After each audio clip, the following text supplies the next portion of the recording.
contrario. El cristiano tiene que distinguirse con la alegría, y una alegría fundamentada precisamente en la oración. ¿Qué dice el verso 18? En todo den gracias, pues esto es lo que Dios en Cristo Jesús quiere de ustedes. En todo den gracias. Ser agradecidos, porque ser agradecidos nos lleva a reconocer los infinitos regalos que Dios nos da. Fíjense, tenemos un mundo muy negativo, un mundo que se fija solamente en las cosas que no tenemos. No tenemos casa, no tenemos trabajo, no tenemos dinero con qué pagar la renta, no tenemos coche del año. Y entonces, ¿qué nos va haciendo? Un mundo de gente triste porque no tiene. Sin embargo, la palabra de Dios, ¿a qué te invita? A ver lo que tienes.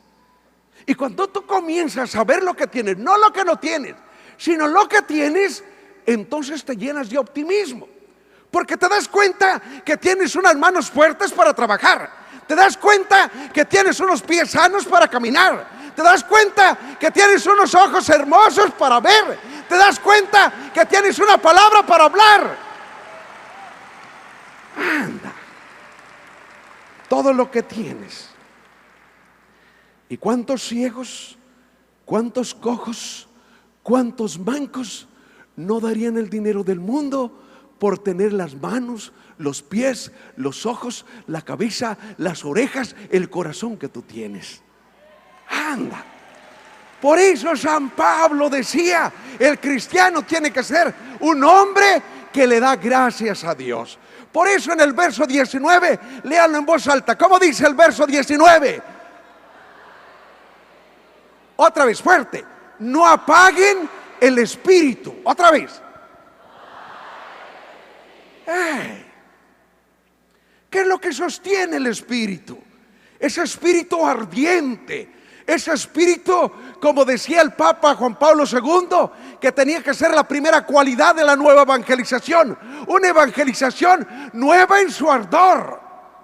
El espíritu no se acaba cuando nosotros reconocemos la hermosura de Dios en nuestra vida, y entonces nos mantenemos así, con ese espíritu ardiente. No dejen ustedes que se apague el espíritu. No desprecien las profecías, examinen todo y quédense con lo bueno. Absténganse de todo género de mal. ¿Qué significa abstenerse de todo género de mal? Es no ser malandra. Anda. A ver, dile al que está a tu lado, no seas malandra. Díselo otra vez. Otra vez. No seas malandra. Y no ser malandra, ¿qué significa? Abstenerse de todo género de mal. Que tú no hagas maldades. Mire, sin embargo, ¿a cuántos de nosotros se nos ha apagado el espíritu? ¿Cuántos de nosotros hemos perdido la esperanza y la alegría de vivir, a pesar de que San Pablo nos dijo que no se apague el espíritu? ¿Cuántos de nosotros vamos por la vida arrastrando la cobija? O como decimos allá en Michoacán, arrastrando la picha. En Michoacán a las cobijas les llaman picha. ¿Cuántos de ustedes van por la vida arrastrando la picha? ¿Cuántos? Todo nos molesta, nada nos parece, nos la pasamos enojados siempre. El esposo llega a la casa gritando y renegando, la mamá anda haciendo la comida igualmente de mal humor. ¿Por qué? Porque se nos ha apagado el espíritu. Doblamos las manos pensando que ya nada se puede hacer, nada puede cambiar. Es más, la vida va a seguir igual. Este viejo macetón nunca se le va a quedar lo mula. A esta mujer nunca se le va a quitar lo gritona. Y así vamos pasando por la vida, pensando que nada va a cambiar, que las cosas van a seguir igual. Como decía aquella viejita que se iba a confesar con el padre de su parroquia, y siempre que llegaba a confesarse decía: padre, soy la misma con los mismos. Y el padre le decía: ándale pues, reza lo mismo. Y le daba la absolución y la despachaba. Hey, ¿cuántos de nosotros vamos así en la vida? Llenando el costal para después volverlo a vaciar, me decía otra mujer que iba a confesarse. Vengo a vaciar el costal para después volverlo a llenar. En definitiva, ¿cuál era su mentalidad? Yo no tengo remedio, yo no cambio. Nada más vengo a confesarme para descargar tantito el costal. Mire, lo mismo le sucedió a los hombres de la Biblia. ¿Cómo nos pasa a nosotros? Nosotros a veces la experiencia de la vida, las heridas, los fracasos, nos hacen tener esas experiencias de perderle sabor a la existencia. Y lo mismo le pasó a Nicodemo. Tú lo ves allí en esa foto muy bonita. Mira, allí está nuestro Señor Jesucristo, está Nicodemo, incluso allí se ve la lámpara en la noche, la lámpara encendida, indicándote que Nicodemo fue a visitar de noche a Jesús. ¿Y cuál era el problema de Nicodemo? Nicodemo era un hombre a quien se le había apagado el espíritu. Era un hombre que pensaba que ya no era posible el cambio. Yo ya estoy viejo, yo ya no tengo remedio.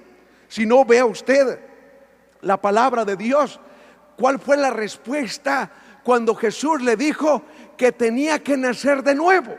Es decir, que tenía que transformarse. Fíjate lo que le contestó Nicodemo. Vámonos leyendo en voz alta para que me despiertes a los dormidos. Grítale a la oreja al dormido ese que está allí para que me lo despiertes. ¿Cómo decía? Fíjate, ¿qué le contestó Nicodemo a Jesús? Cuando Jesús le habla de la necesidad de renovarte, de la necesidad de nacer. ¿Cuál es el interrogatorio de Nicodemo? ¿Cómo puede uno nacer siendo ya viejo? ¿Acaso puede entrar otra vez en el seno de su madre y nacer de nuevo? Anda, es la pregunta que él se hace. Yo ya estoy viejo, ya estoy socatón, como muchos de ustedes piensan, ya no tengo remedio. En cambio, Jesús le devuelve la esperanza y le incendia el espíritu.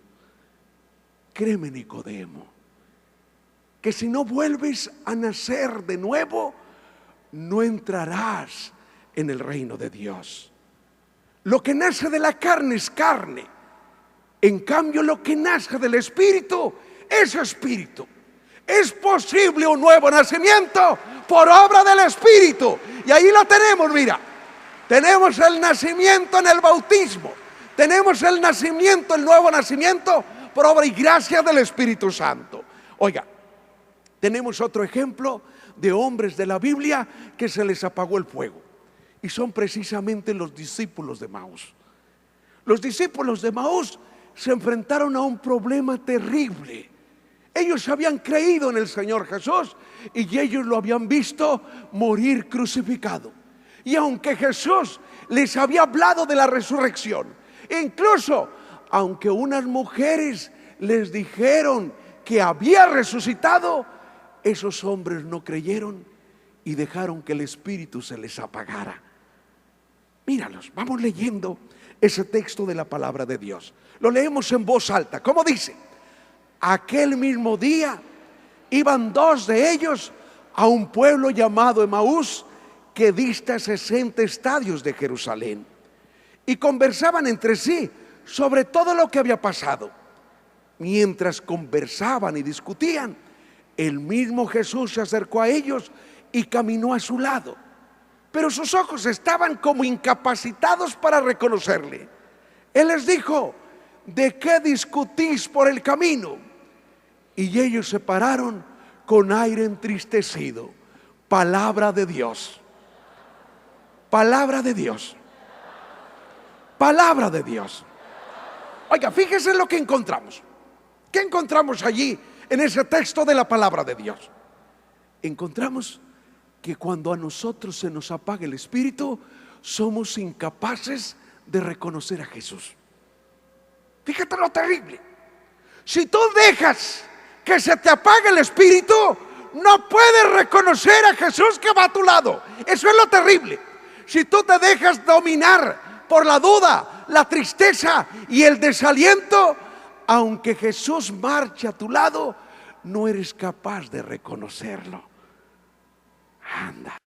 en el verso 19. Lo leemos en voz alta. ¿Cómo dice? Al atardecer de aquel día,